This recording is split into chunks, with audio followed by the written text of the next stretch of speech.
both of you doing today? Good. It was one thing for you to try to transform into a singer, but with the opera, it's so much about the emotion that you kind of exude with your body.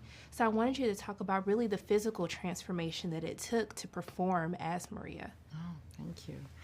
It was. It's one of the most physically demanding things I've ever done. More than because, I didn't realize how much your entire body, you really do. It does require so much strength and there's the technical, there's the spiritual, there's the emotional, there's just the body work. I don't really know another art form that demands so much of all of those layers at the same time. Yeah. So yes, it was very challenging. I focused first on breath work and strength, and there'd be certain pieces that by the end of it, because I wasn't trained in this, I would almost pass out after doing them because my body wasn't able. So it's an extraordinary feat what opera singers do. It's extraordinary. Well, it was beautiful. It was watching the performances and the close-ups. It just made it even better. I thought it was perfection, so thank you. Thank you. But I think also, too, one of the things that I really enjoyed is it felt like you were watching an opera.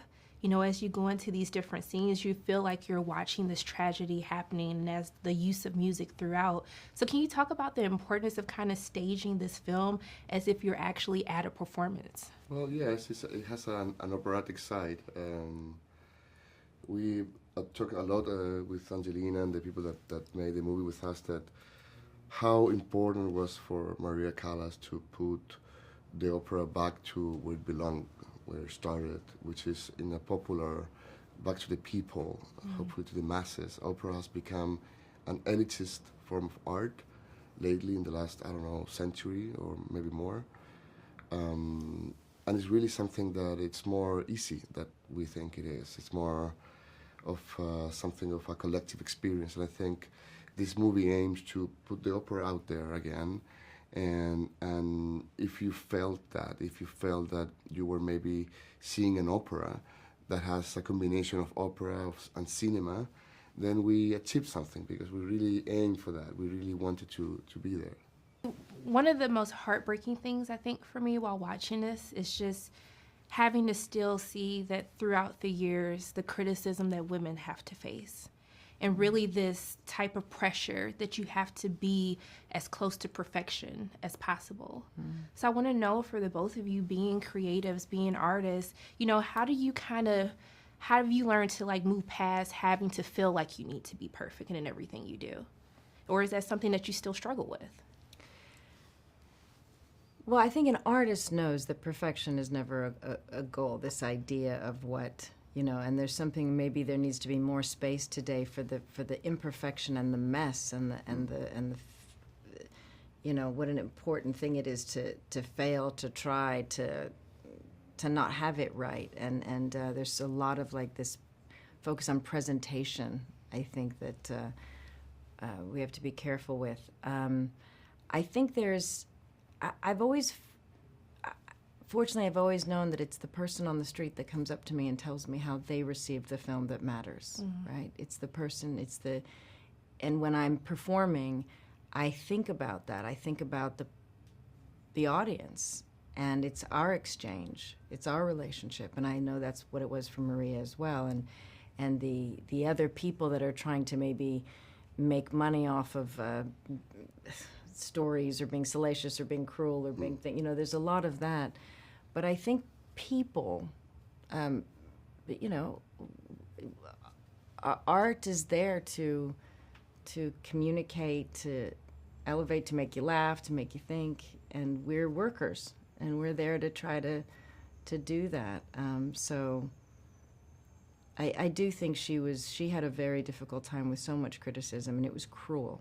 It was really, truly cruel. I listened to a lot of the thing. Well, the final interview she did with Wallace. It was mean, and I think she always felt in her life that if she wasn't perfect, that she wasn't of use to anybody, and that she could be torn apart. And she was. Look, I wish I had forever to talk to you guys, but it's my time. I just want to thank you so much for both of you taking time out of your day to speak with me. It really means a lot. And I'm just sending nothing but love and light both your ways. That's so I hope you have a kind. great day. Thank you you very so much. much. So I nice. appreciate You it. have- Watching the movie, I was obsessed with the apartment. Like, the production was absolutely fantastic. And I really need you to talk about actually having, because you rebuilt the apartment, right? Oh, yeah. Yeah, can you please talk about the process and really the decision to actually do that? Yeah, certainly.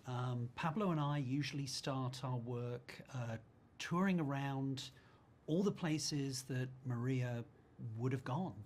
And right on our last day in Paris, we got an opportunity to sneak into what was her amazing apartment. Now, this had been on total lockdown to the public, and we were able to get in there just for 5 minutes. And we looked around.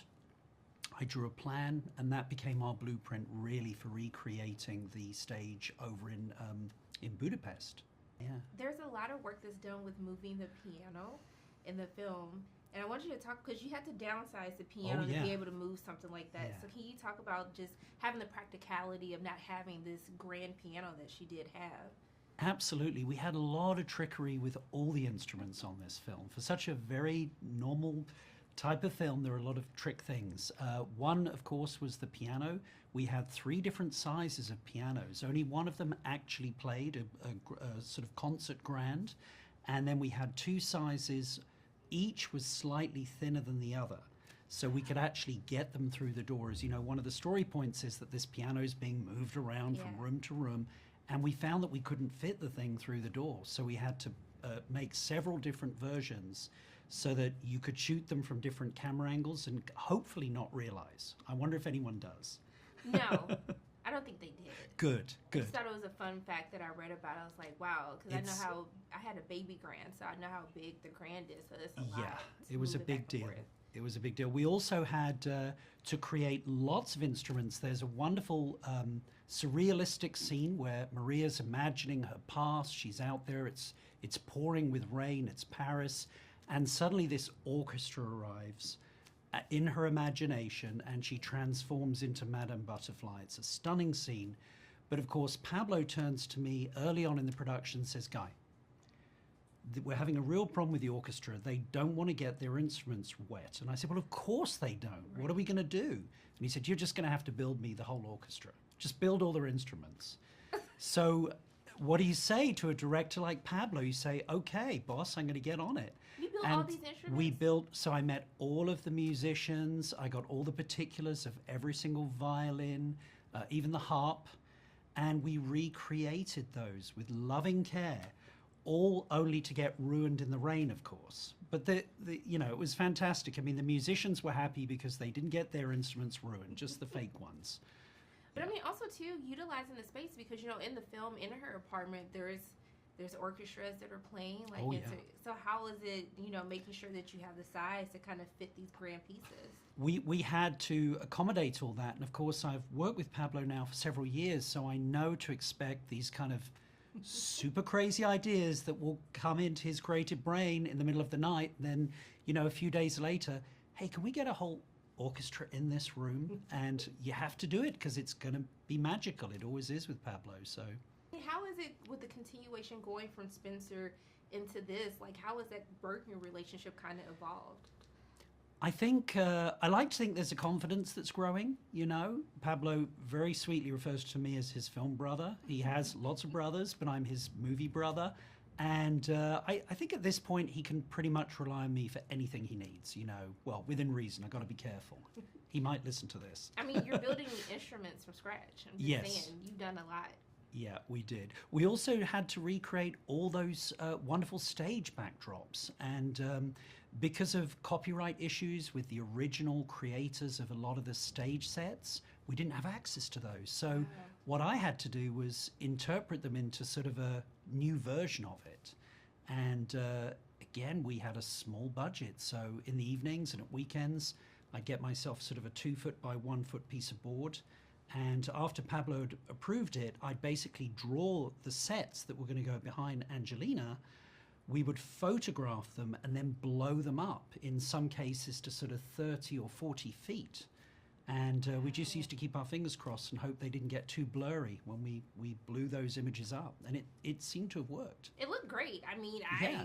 I would have It thought. was a sigh of relief. What was the most challenging thing for you, like, during this process? Like, what was kind of one of the most challenging sets for you to create? I think it's really interesting. When we started the production, there was a lot of talk about building the yacht. As you know, there's a yacht that's featured momentarily in the film as Maria remembers her relationship with Onassis and the romantic time she had with him on the yacht at the beginning of their relationship. And those two practically lived on that yacht while they were together. So it was an important part of her life. And originally we were going to build those sets, and that's a costly thing. I've only done it once before on a production many years ago, and it cost a fortune. So I simply said, do we know if the yacht's still around? And we tracked down the yacht in Greece. It happened that the new owners were huge fans of Maria Callas, and so suddenly we had access to this incredible yacht. And I guess what was challenging about it was, of course, it was modernized. So I had to go in and basically take it back in time to how it was in the late 50s, including a casino and all this kind of crazy sort of Mad Men type stuff that was going on at the time in the 50s. And they had everyone on that yacht as guests. You know, everyone who was anyone went on that yacht. So it was the place to be. This is great. My mind is like blown right now. Like, you did that? Okay. We did that. Yes. We got on that yacht. It was incredible. And we literally sailed out into the beautiful ocean there off the coast of Greece. We shot Angelina just being Maria on this yacht with late 50s popular music playing, a jazz orchestra, you know, small jazz quartet. And it really was, you were transformed back to that time when they were both romantically involved. And it was a state-of-the-art yacht. You know, they had a dance floor that lowered, just like a James Bond film, it lowered and filled up with water, and that was the swimming pool. And that thing still worked even today. Okay, well, I'm jealous now. But look, I just want to thank you so much. This was so much fun. Learning all of this is so amazing what you do. And I just want to thank you for taking time to speak with me. And I'm just sending nothing but love and light your way. Oh, I hope you have a great day. Thank you. So much. Thanks for your time. Thank you. Appreciate you.